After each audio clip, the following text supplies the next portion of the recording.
السلام علیکم دوستوں، میں ہوں صدف. کیسے ہیں آپ؟ ایک suspense film last in the stars اس وقت جم میں نمائش کے لیے پیش کی جا رہی ہے اور اس پر کافی بحث بھی ہو رہی ہے. اس فلم نے اب تک باکس آفس 3.4 بلین سے زائد کا بزنس کر لیا ہے اور یہ تمام فلموں میں پہلے نمبر پر ہے.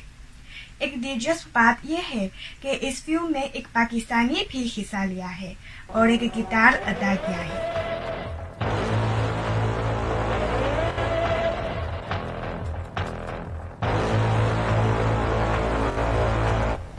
دراصل یہ اس سے قبل بھی کئی چینی فلم اور ٹی وی شوز میں حصہ لے چکے ہیں. آئیے آج چینی فلم اور ٹیلی ویژن انڈسٹری میں کام کرنے کے بارے میں ان کے تجربات اور احساسات سنتے ہیں. آپ اپنا تعارف کروائیں. میرا نام ارشد آوان ہے اور میں 15 سال سے چائنا میں رہائش کرتا ہوں. پچھلے 4-5 سالوں سے میں چائنا کی موویز اور ٹی ویز میں اداکاری کا کام کر رہا ہوں. اس فلم میں آپ کے کردار کو تعارف کروائیں. اس مووی میں میرا کردار ایک پرائیویٹ ڈیٹیکٹیو کا ہے، کیونکہ اس فلم کے اندر جو ایک لڑکی غائب ہو جاتی ہے اور اس کے لیے ایک انویسٹیگیشن کر رہی تھی جو کہ نینی نے اس کا لیڈ رول کیا ہے. تو میں اس میں نینی کو جو ہے اسسٹ کرتا ہوں اس لڑکی کا پتہ کرانے میں. تو وہاں پہ میں جو ہے خاص قسم کا میوزک بجاتا ہوں، گانا گاتا ہوں اور ایک اشارہ کرتا ہوں نینی کو. تو نینی اس اشارے سے سمجھ جاتی ہے کہ یہاں پہ ایک مشکوک شخص ہے جس کا اس نے پیچھا کرنا ہے اور وہ وہاں سے بھاگ جاتا ہے. تو یہ ایک بڑا امپورٹنٹ سین ہوتا ہے کیونکہ اسی سین سے جو ہے نا اس نے ایک لیڈ حاصل کرنی ہوتی ہے تاکہ وہ ایک گمشدہ لڑکی کو ڈھونڈ سکے. آپ کو یہ موقع کیسے ملا؟ ویسے تو کافی سارے پروجیکٹس ہوتے ہیں جس کے لیے جو ہے مختلف ڈائریکٹر جو ہیں کردار کی مناسبت سے لوگوں کو ڈھونڈ رہے ہوتے ہیں. تو اسی سلسلے میں اس مووی کے لیے کافی سارے لوگوں کا آڈیشن ہوا جس میں میں بھی تھا. اور چونکہ میری جو گیٹ اپ ہے وہ اس قسم کا بنایا گیا تھا اس مووی میں کہ میں ایک جو ہے نا ہمارا سا بندہ لگوں جو اسٹیج پہ گھومتا رہتا ہے اور اس کردار کے لیے میں کافی سوٹیبل تھا. تو اس پروڈکشن ٹیم نے مختلف آڈیشنز کے بعد مجھے اس کام کے لیے منتخب کیا. اس فلم میں چین کے بہت مشہور اداکار اور اداکاریں ہیں اور بہت اچھی ٹیم بھی ہے. ان کے ساتھ کام کرنا آپ کیسا محسوس کرتے ہیں؟ واقعی یہ ایک بڑا انٹرسٹنگ ٹاپک تھا اس فلم کا اور کافی سسپینس سے بھرپور یہ فلم تھی.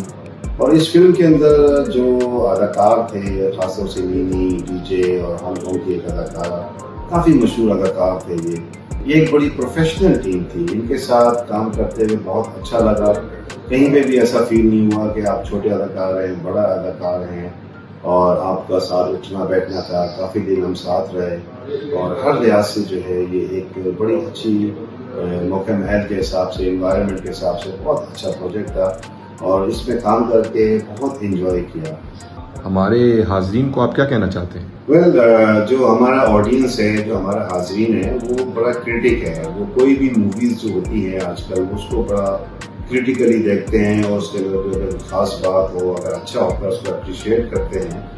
تو بہرحال ان کو میرا یہی کہنا ہے کہ آپ اس انڈسٹری کو سپورٹ کریں جیسے آپ ہمیشہ کرتے ہیں اور آپ کی اپریسیشن، آپ کی حوصلہ افزائی ہمیں کافی جو ہے نا طاقتور بناتی ہے اور ہمیں اچھا کام کرنے کی اور زیادہ کوشش کرتے ہیں ہم تاکہ جو ہے اچھی پرفارمنس دے سکیں اور کردار کو اس کے طریقے سے نبھا سکیں.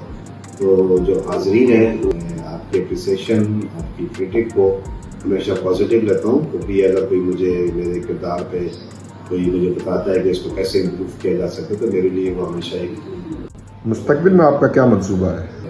ویسے تو چائنیز جتنے آج کل موویز اور ٹی وی سیریلز بن رہے ہیں جو کہ انٹرنیشنل پروڈکشن ہے اس میں جو ہے مختلف قسم کے رول کرنے کی کافی مواقع ہیں. تو مجھے یقین ہے کہ ابھی تک کوئی ایسا کردار جو میرے لیے مشکل ہو وہ کرنے کا موقع مجھے ضرور ملے گا اور دیکھتے ہیں آگے کیا ہوتا ہے.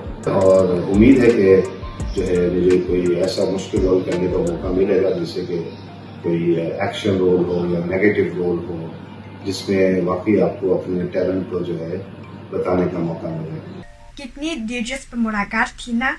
میں ارشد عوان صاحب کی اس فلم کے حوالے سے بہت خوش ہوں کیونکہ مجھے لگتا ہے کہ یہ چین اور پاکستان کے عوام کے درمیان ثقافتی تبادلے میں ایک بول کا کردار کر رہے ہیں.